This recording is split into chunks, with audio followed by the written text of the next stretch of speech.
сәлеметсіздер ме, балалар? Сіздермен бірге Дінмұхамед Ахметұлы Қонаев атындағы орта мектепке дейінгі шағын орталығының бастауыш сынып мұғалімі Нұрлыкешова Гүлсара Ашырова. Бүгінгі біздің сабағымыз «Біз адал елдің ұрпағымыз» тақырыбы аясында өрбімек. Бүгін біз ертегілер еліне саяхат жасамақпыз. Бүгінгі сабағымызда шығарманың түрлі жанры бойынша шығармашылық жұмыстар жасаймыз. Алдымен алдыңғы білімімізді еске түсіре отырайық. Ертегілердің қанша түрі бар және олар қалай аталады? Жан жануарлар жайлы ертегілер, қиялға жайып ертегілер және тұрмыс салт ертегілері. Балалар, өмірде еш нәрседен таршылық көрмей, тамағы тоқ, киімі бүтін болып, өмір сүру үшін адам не істеу керек? Еңбек ету керек. Ендеше, мен бастайын, сен жалғастыр, ойын ойнайық. Экранда жазылған мақалды жалғастырып көріңдер. Бәріміз мұқият экраннан алтын балта ертегісін тыңдайық. Баяғы өткен заманда бір кедей болыпты. Бір күні ол көршілес байдың балтасын сұрап алып, отынға барады. Біраз отын шауып бола берген кезде, кедейдің балтасын басы ұшып кетіп, қасындағы диірмен тасын айналдырып жатқан суға барып түсіпті. Кедей диірменші шалға келіп, балтамды алып берші деп жалынады. Шал диірменін тоқтатып, суға қолын тығып жібереді де, бір алтын басты балтаны алып шығады. Мынау ма балтаң дейді диірменші. Жоқ, бұл менің балтам емес дейді кедей.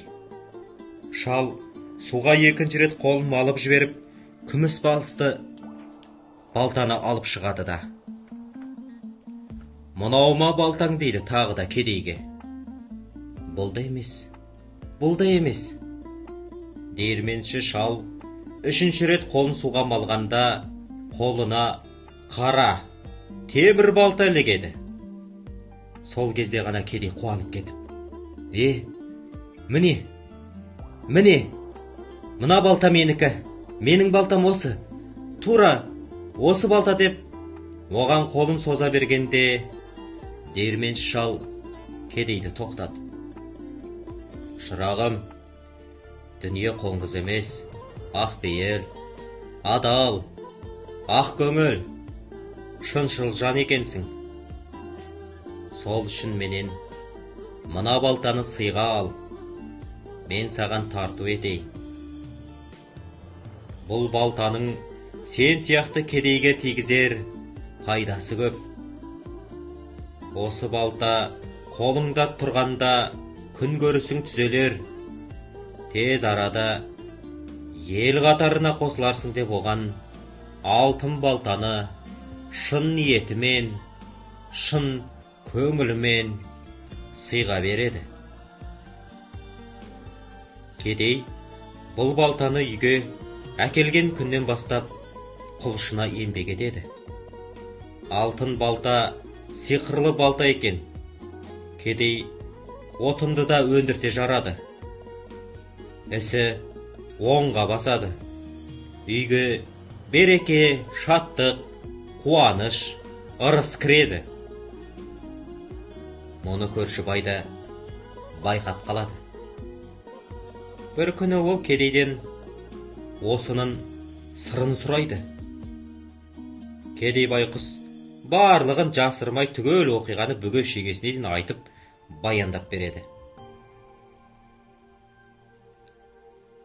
Содан соң қара балтасын ала салып, байда отынға барады. Ол отынды шабар шаппастан-ақ шыдамай, балтасын лезде диірмен суына лақтырып жібереді де, алып берші деп диірменші шалға келеді. Шал судан алтын басты балтаны алып шығады. Сол-ақ екен бай. Менің балтам, осы менің балтам, рахмет сізге, мынау менің балтам деп ұмтылады. Бірақ диірменші шал оны кеудесінен итеріп тоқтатады да, тоя тұр. Құлқыны тоймаған қу неме. Міне сенің балтаң деп байға өзінің қара басты темір балтасын алып береді. Бай амалы құрып, сағы сынып, көңіл күйсіз үйіне қайтады. Еңбегімен күнелткен кедейді күндеп көре алмай, үш құса болған бай шаруасына да жөндеп қарай алмапты. Тұрмысының да берекесі кетіпті. Ал кедей болса бақытты да, баянды, дәулетті дәурен сүріпті. Ертегі кейіпкерлері кімдер? Атап жіберейікші. Я, ертегіде кедей, бай және диірменші болды. Кестемен жұмыс жасаймыз. Мәтіннен үзінді. Дүние қоңыз емес, ақпейіл, адал, құлшына еңбек етеді, еңбегімен күнелткен. Кімнің мінездемесі? Құлқыны тоймаған, көре алмайды, күндейді, берекесі кеткен.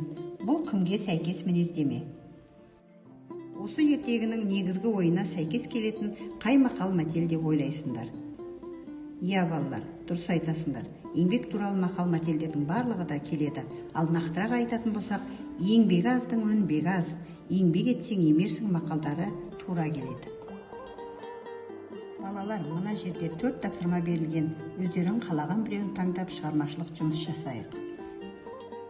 Балалар, сабағымызды қорытындылап өтейік. Біз танысқан алтын балта ертегісі ертегінің қай түріне жатады деп ойлайсыңдар? Егер алтын балта сенің қолыңа түссе, не істер едің?